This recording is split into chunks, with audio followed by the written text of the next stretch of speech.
Hello. Hi there. Sorry about that. Let me find you now. I Hello. was funny because yes, was it Monday? Yeah. Yesterday was Monday, right? No. Yeah. Whatever. Yeah. I had two Zoom calls and both times the Zoom kept saying if you're the host, log in or whatever, and both of those were the hosts. And then they had a problem getting on. It's just Zoom's been crazy. I know, I've heard that. I can't blame that though, because I just had an interview and I was thinking I had another half an hour, but I don't. So anyway, that's cool. I was Yeah. just working on your intro. I shortened it down because some of these intros are gotten out of control. So You can make here's it as short or as long as you want. here's what I've got. Ruth Wait, King is an author, coach, and trainer who is well known as the profitability master. take She, out profitability master and call it profit and wealth guru. I stopped using oh, profitability did you? master. Okay, I saw both. Profit. Hold on a second. Hey, Brenda, would you shut your door, please? Thank you. Okay. Well known as the profit and wealth guru. She has a knack for helping businesses truly understand financials and helps them apply their knowledge to fuel massive growth, income, and profits. That'll Do you want work. to add anything to that? No, we can take that from there. Okay. So I know that we're going to have an easy conversation, shooting for 30 minutes. But as I said, I would like to talk about your sales of your products, consultations, clients, all of that. Yeah, And that's you're fine. good with that? I'm good with that. I'm boring as far as the sales process goes. Well, I mean, I'm really looking, and as I probably mentioned, I have listened back to some of the interviews, and they're great as far as mindset, being a bulldog, all kind of theoretically, but I'm really looking for like how do you keep that mindset? What do you do? I mean, you might talk about running or something. What are the specific things that you do to um, get a hold of clients, find leads, who's your moose, things like that. Are you okay with all that? Yeah, of course. Okay. So you're so experienced. So we're already recording. And so once I stop the recording, just hang on a minute so I can talk to you. And then of course I'll give information on how people can reach you. But having a little frog in my throat. Any tips for that? Slap you in the back. Water. Yeah. Okay. Yep. Water. Okay. All right. We'll just have a space.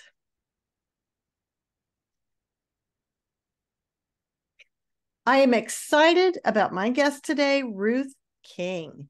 Ruth is an author, coach, and trainer who is well known as the profit and wealth guru. She has a knack for helping businesses truly understand financials and helps them apply their knowledge to fuel massive growth, income, and profits. Well, Ruth, let me do that one more time. Sorry. Do you want me to Ruth do my King, own intro? Do huh? you want me to do my own intro? Um, well, it's just to keep Let's do consistent. it. Keep it consistent. Go Yeah, ahead. sorry. Ruth King is an author, coach, and trainer who is well known as the profit and wealth guru. She has a knack for helping businesses truly understand financials and helps them apply their knowledge to fuel massive growth, income, and profits. Ruth, welcome to the podcast. Thanks for having me, Kay. I'm happy to be here. It's fun to chat with you because we know each other a little bit. We have worked together off and on through the years, and you've been a big fan of the uncopyable philosophy, Mhm. finding your moose, of course, which is what we call the target market, and being uncopyable so that you're the only choice. And you have some very unique capabilities and qualities that draw a lot of customers to you. So why don't you start out and tell us a little bit about your business?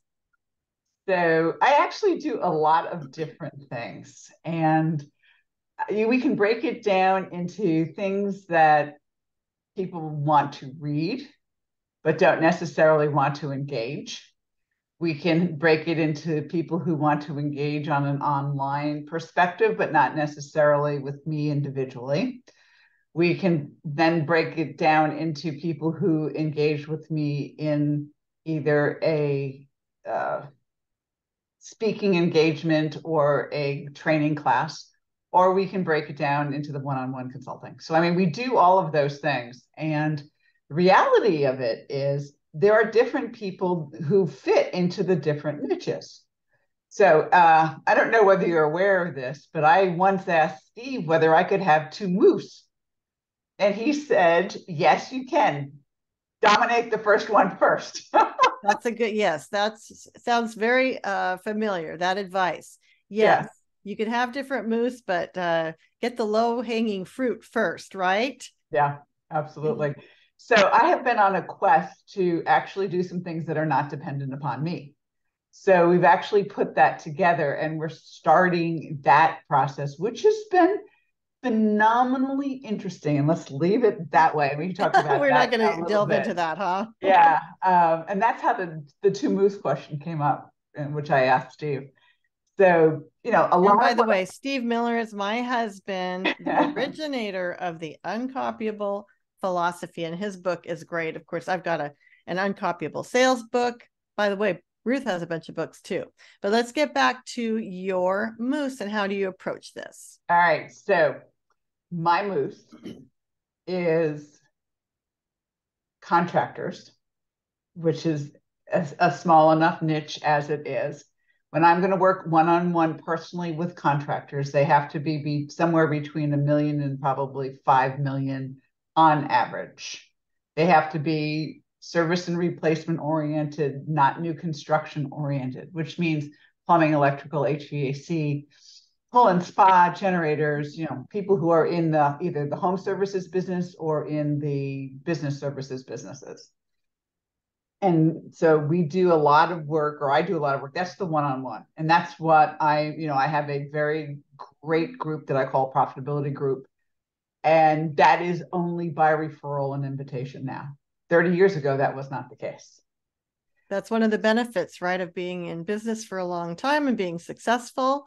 But I have to commend you for dialing in so far on that into that moose. So you Yeah. really have a specific group that you can help. So that's really the moose that I go after for a personal level of personal coaching. And I love doing that. It's always so much fun to watch the light bulb goes on. I mean, I had a conversation with one of my clients and he goes, I never had these problems until I started working with you. And he's having growth problems right now, growth issues and everything else like that. And he said, I asked for this, didn't I? And I said, yeah, you did ask for it. Be careful what you wish for, right? Yeah, and it's funny because he'll get through it all and we'll get him through it all. And if we look at where he is today versus where he was, when we started working together a couple of years ago, he's been able to buy property, he's been able to buy buildings. And so he's really in a situation where he's so much ahead of where he was when we first started. He was in his man cave in another building attached to his house, okay? And we've grown it from there. So anyway, so that's what I do from a personal basis, and that's really the moose there. The And can I overall, just add one thing that is the case with a lot of salespeople who, sales has kind of a bad rap. But when you look at it as helping people, like you've done with this person's business, I mean, that's so gratifying. yeah, it's You've fun. made a huge difference. And that's something that I think salespeople forget, that we are really making a difference out there. And that's a great example. Yeah. So overall, that's the niche. Now, if you look at, for example, the HVAC industry, only 25% of the contractors who are service replacement contractors are north of 1 million in revenue. Most of them are really little. And it's like, okay, what can I do for the little guys? Well, I have written an e-zine. I don't call it a blog because I literally do it through Constant Contact every single Monday since June of 1999. I have missed maybe 2 Mondays in the beginning because of technology issues, but there was no Constant Contact back then or anything like that. And Consistency is key, right? yeah, and so that's been, I get tons of referrals from that. We get a lot of people buying the books. We get a lot of people who come to class as a result of that. I get distributors and manufacturers asking me to come teach, come train, and that is the core of what I have done since June of 1999. So let me ask you then, how did you develop that list? It's been so long ago that you started it, and of course you've continued to grow it. But if that's your way of reaching your moose and getting them to raise their hand and hire you, how do you acquire names for that list? I don't acquire them other than through either people now send me an email and say, would you add so and so to the list? I do a lot of training, and people in training classes want to be a part of that list. I go to trade shows that are industry related trade shows, and people want to be part of that list. And so that's how it's grown. But the reality is I've probably deleted more than the list size since 1999 because people unfortunately die, they sell their businesses, they move on, and they're not doing it anymore. So there's no need for what I do, at least from the contractor sense perspective. And then we started a podcast. We're on episode right at our 300th episode will be December 18th, and it'll be 6 years old next March. So that has grown even faster. And I get a lot of people, number one, now wanting to be on because we have significant downloads in a very small niche.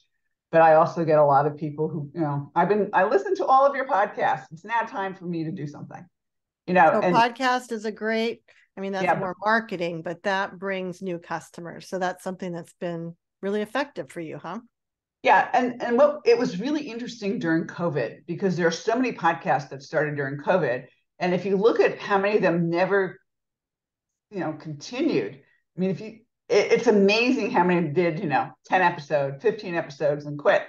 We're at, 290 something now that I'm recording. Right. And you're my role model because, of course, I'm early on in my podcast. I'm having a blast. But yeah, it takes a real commitment to keep up on a podcast like that. Yeah. And for Contractor Sense, which is the e-zine, which I still call it an e-zine, which was called an e-zine back in 1999. But it's for my moose, it's for my niche. And from that perspective, it's a long-term commitment. It's not like this social media stuff. I'm going to post something on social media and immediately we're going to get results. That is a strategy fraught with peril. All right. Right. So, for those of you who are listening, and my sales philosophy has always been to provide value first and ask them for something later. And I never push. If somebody's not ready, even though they've inquired, I never push them because I learned a long time ago it never works out if they're not ready. Right. And it's interesting. I just did another interview this morning, and most of the really successful salespeople, including this Katie that I talked to, they don't push. They let it be the customer's decision that they want to buy, because you're right. In the long run, it doesn't work unless you're a door-to-door window salesperson. If you want reputation and referrals and long-term customers. Yeah. And that's what I want. I've had people sell their businesses for, tens of millions now. And that's where the reputation comes too. Well, how did you do it? I did a podcast last week, and one of the people said, we were going to talk to you anyway, but we saw this notice about your webinar. And he knew one of the people that I had helped is, a former competitor and who sold out. And he goes, we want to do exactly what you did for them. So you just never know. It's just, you do things. And my plea to all of you out there is, if you're going to start something and make the commitment to start it, continue it. it's going to take you a couple of years till you really start seeing results. It's like that hockey stick. It's, little itty bitty stuff, little bitty stuff. All of a sudden, you're going to hit an inflection point, and nobody knows when that inflection point is really going to be. And you're going to look at it from that point and go, oh, it's there. So, if you're selling and you have something that can be valuable from a content perspective to your prospective customers, and you can do it through emails, you can do it through a podcast, start it, invite some of them to be on your podcast. I mean, there's nothing like somebody going, yeah, I'd love to be on your podcast. And you'll get to know them better, number one. But number two, at that point, the conversation can start. And so, that's what I would do if it were me and I was starting over again.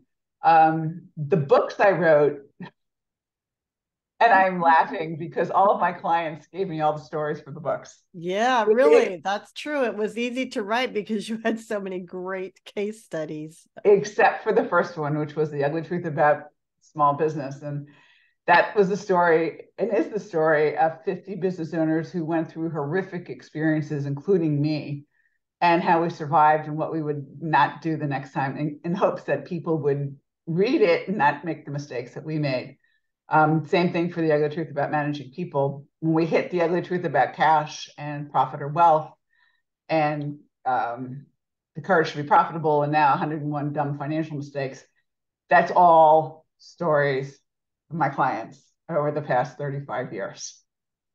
So yeah, that helps to have 35 years under your belt. Yeah.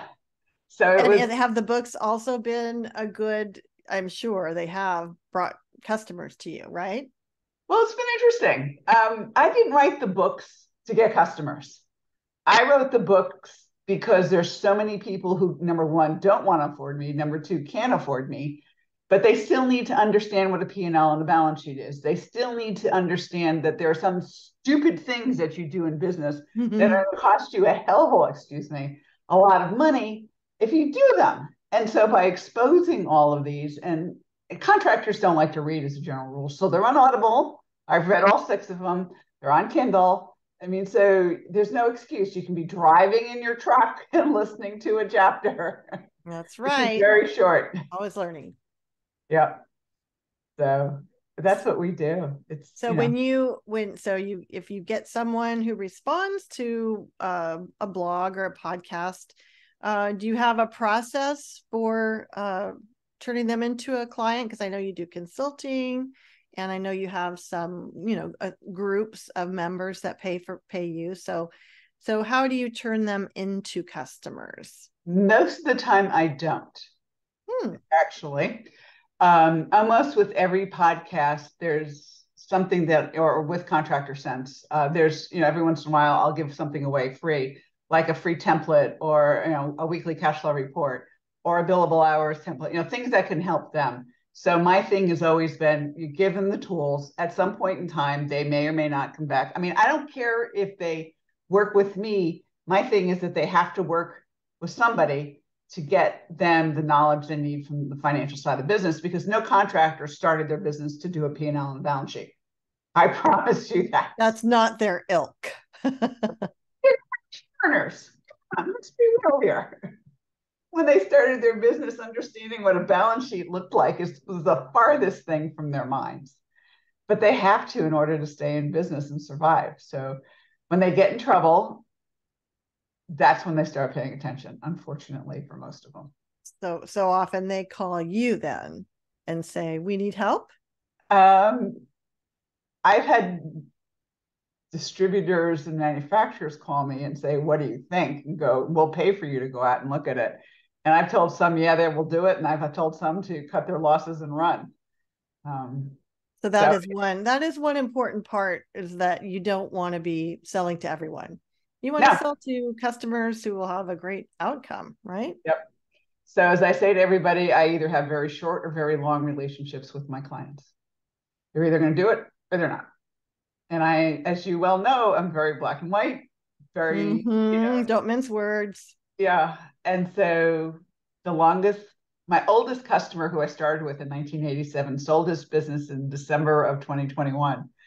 And Larry and I are still friends. obviously you get to know them really, really well over, about 30 years. I helped them value it and sell it because it was time for them to sell. And I still have clients from the 90s. So, yeah, it's been fun because you might have had the owners in the 90s, you now have the kids. And Yeah, I guess right. at some point, Generations, right? yeah, at some point I'll Make you feel probably have old. the grandkids. So our listeners are in sales and of Mhm. course all kinds of sales. What advice, like you said, both of us have been around the block a few times. What sales advice would you give to our listeners? Number one, listen more than you talk. Once you just find, and whatever you're selling, whoever you're selling for should have an idea of who your moose is. All right. Then go talk and ask questions. Don't assume things. So, for example, don't ask, how can I help you? Because, but, Mm, don't ask what's your greatest challenge because they don't know that. I mean, every salesperson asks that, but ask them from a question that you might have seen something. Hey, I saw this article in da da da da, or I read this article on a blog, or I saw this article on YouTube. Does it affect you and how? that's a And, great question. That's a great way to find questions too. yeah. And so, what you need to be doing as a salesperson is not reading your industry in sales. Sorry, Kay. Sorry, Steve. And everything like that. That's one exception, but Yeah. You need to be reading and digesting and doing everything you can find on your moose, and quite frankly, you might even ask AI in the chat GPT 4. I have, when I get stuck, I put something in chat GPT 4 and I know, I'm, and that's amazing that so we're only a few months in literally from when this came out, and good for you for already using it, and I do too, to get ideas. yeah, Hey, I you don't can always put use up, them, yeah. but I get some ideas and some thoughts from it. And I would, there's a web crawler now, and I don't remember the name of it, but and the reason I remember it is because there's a physician who's using it. And instead of him having to read all of the research and everything, because there's just thousands of articles coming out every day, he has a web crawler. He's been very specific. I want articles on A, B, C, D, E, F. And the web crawler goes and searches the web every single day, sends him a report with a summary every morning at like 7 or 6 or whatever else it is. He reads the summary, and if he's interested, he can find the article. It saves him so much time. You can do the same thing in sales. Have the web crawler do it, for whatever your industry is, whatever your moose is, and find the relevant articles, find the relevant blogs, find the relevant, YouTube videos or research papers, and get the summaries of it. And then, okay, that would be good for that customer or potential customer. That would be good for that customer who's already a customer. And once you be the consultative person that they can rely on for data and information, you're gonna be, they're gonna listen to you, number one. Number two is you'll probably sell more, which is, the overall objective, but that's not how you get to sell. Right. And I know Google Alerts does that. You'll have to look up that web crawler that you're thinking Yeah, about. it's more in depth than Google Alerts, because Yeah, Google Alerts just shows you the stuff that's on Google. right. It So doesn't why go don't you back and read the research. This thing actually reads the research and reads the articles and reads the blogs and listens to the YouTubes and stuff like that, and summarizes them. well, like I said, we'll have Scary. to get that so we can put it in the show notes. Yeah. Let me see whether I can find it, and I'll send you an email with it. So But you're that's what I asking would do. Yeah, I would do that. That's how I would do it.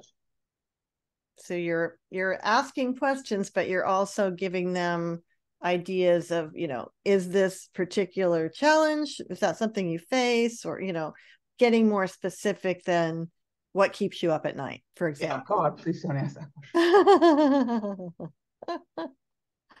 Yeah, Besides and having to go to the bathroom every 2 hours or something. the thing that also helps is, let's just say that the investment is going to be $10,000. You might, once you get comfortable with them and they start trusting you and get comfortable with you, say, I want to give you what the break even is on this investment. And you know I was going to come up with numbers anyway because I'm a numbers person. Yes, that's your numbers are your Yeah. thing. So let's assume your gross margin is 40% and your product costs $10,000, whatever the number is, but I can do that number in my head. So if we take 10,000 and divide by 40%, that means 25,000. They have to either generate $25,000 in revenue or $25,000 in savings or potential for growth as a result of investing in your product. How can you help them do that? So you tell them what this is going to be the benchmark for just deciding if This is this our is going break to work. even. Yeah. Yeah. So so so what else would you tell a new salesperson? Or maybe what do you wish you would have known back then? Oh my gosh. I See the gray mean, because hair? I know you sell some products, and Yeah. like I said, you sell your private groups. Yeah. So what's your advice to maybe younger salespeople? I would have said no a lot sooner than I actually did for a lot of when I first started. I had a lot more patience back then than I do now.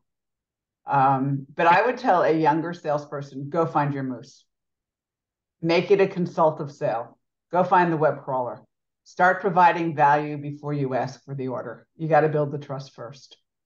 And does that take time? Yes. Is that going to take time and knocking on doors or sending emails or letters or whatever? The cool part. I mean, and you guys use orange.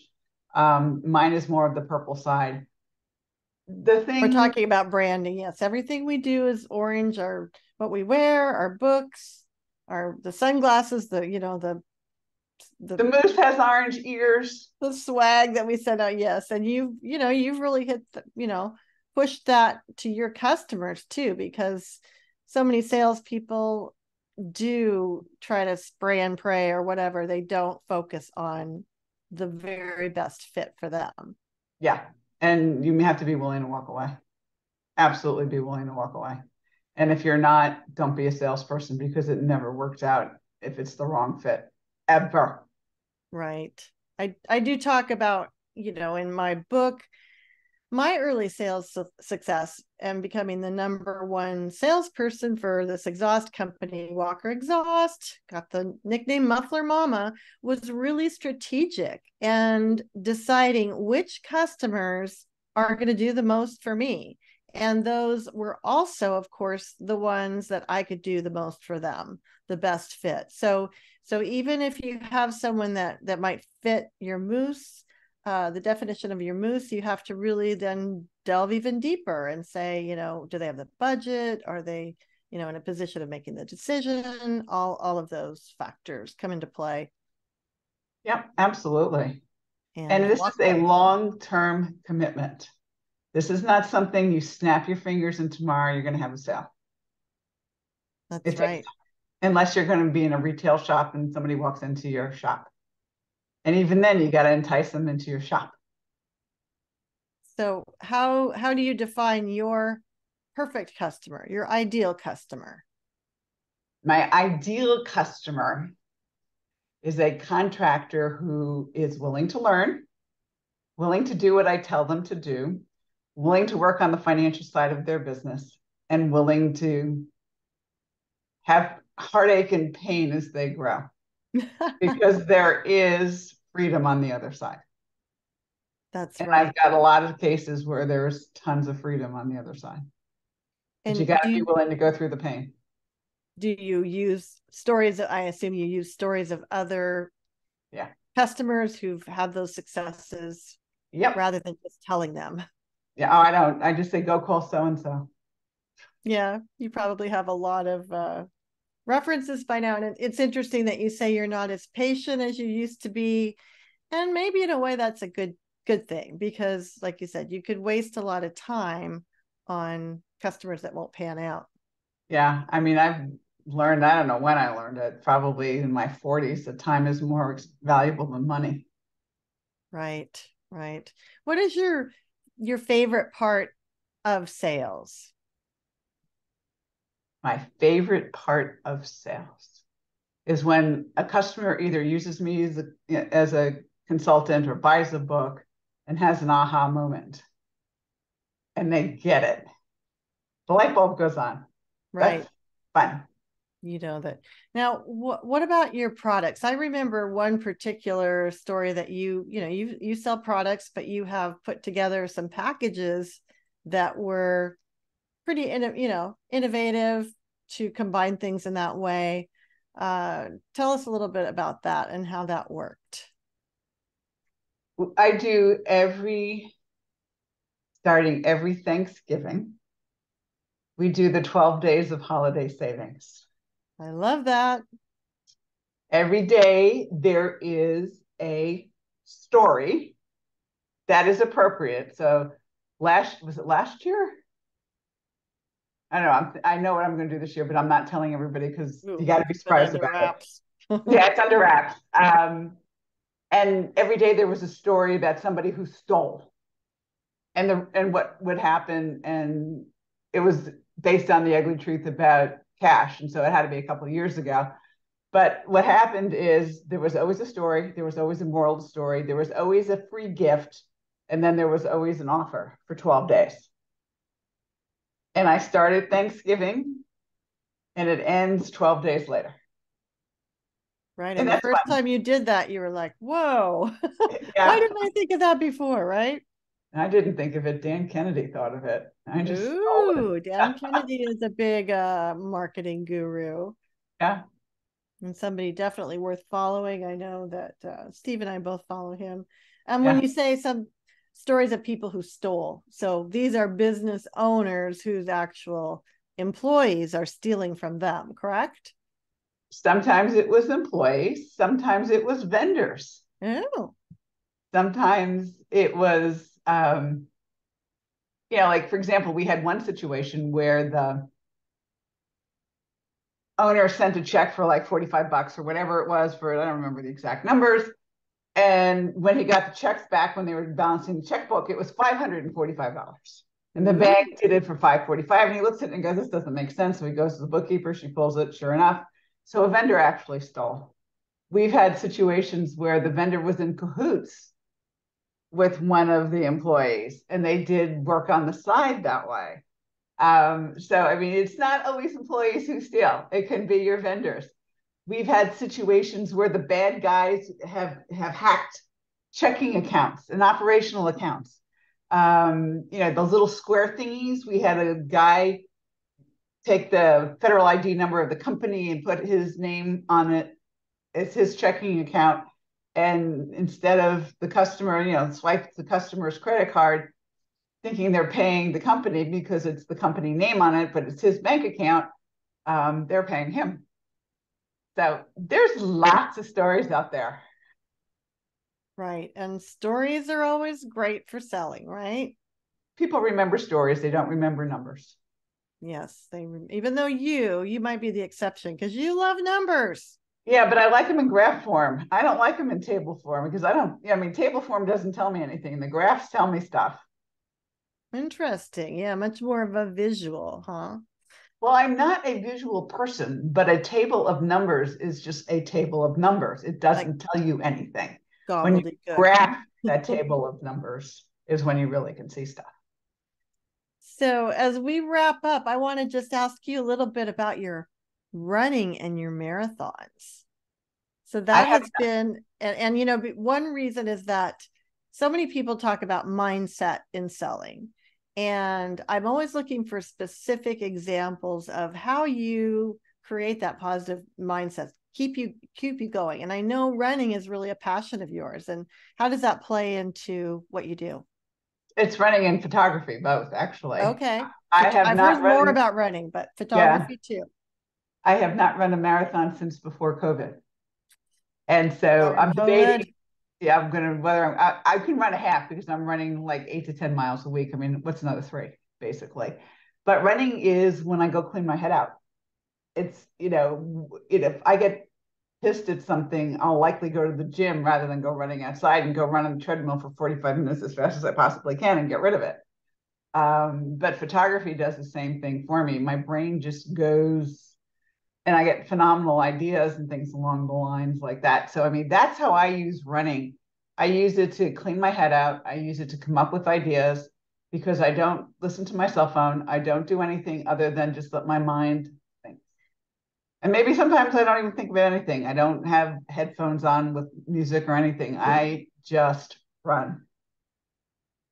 But it is amazing how taking a break, and especially I do agree physically, even walking or any type of activity, being outside, can really help you come up with new ideas, come up with new perspectives. Yeah. I mean, I work out every single day.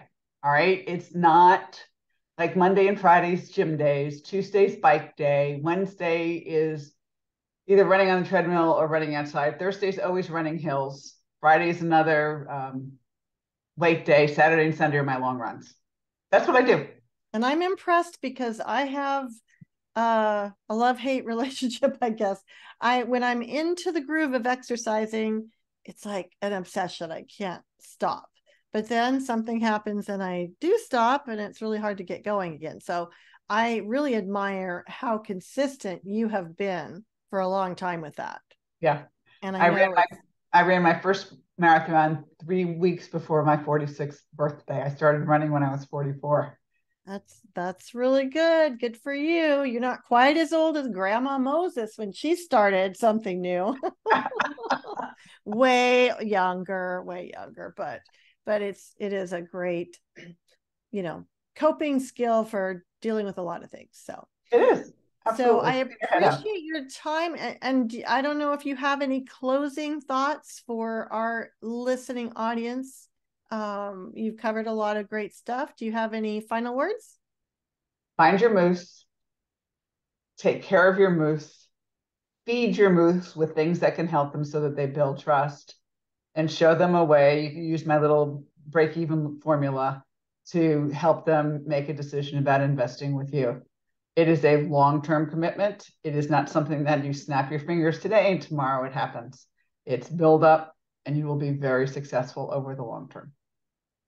Well, thank you so much, Ruth. I appreciate your time, and I will put your contact information in the show notes. I So, appreciate it. all right. Talk to you later. Thank you, ma'am.